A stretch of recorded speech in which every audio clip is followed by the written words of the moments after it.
Allez, un nouveau seuil a été franchi aujourd'hui par le CAC 40 qui atteint 7800 points,91 en séance, et même si la hausse est étiolée en cours de route, l'indice finit tout de même sur un plus 0,32% à 7768,18 et 3,6 milliards d'euros échangés sur la semaine. L'indice gagne 1,58%.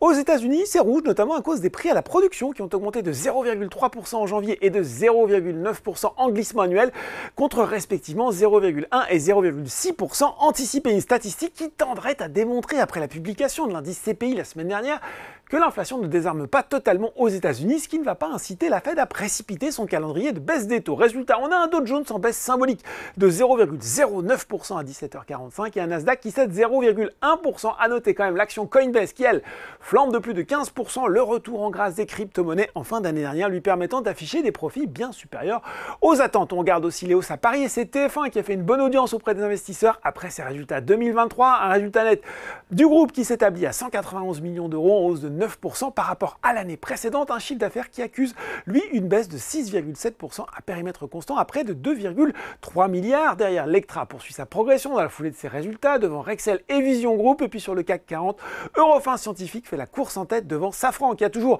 la post-combustion enclenchée et qui progresse encore de 2,6% aujourd'hui et de 18% depuis le début de l'année.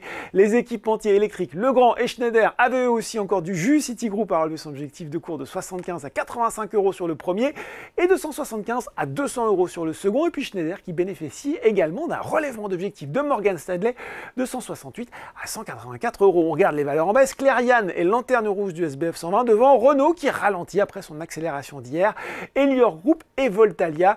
En plus de la marque aux losanges sur le CAC 40, on retrouve Vinci, Airbus et Engie parmi les replis les plus marqués. Voilà, c'est tout pour ce soir. En attendant, n'oubliez pas, tout le reste de l'actu éco et finance est sur Boursorama. Un très bon week-end.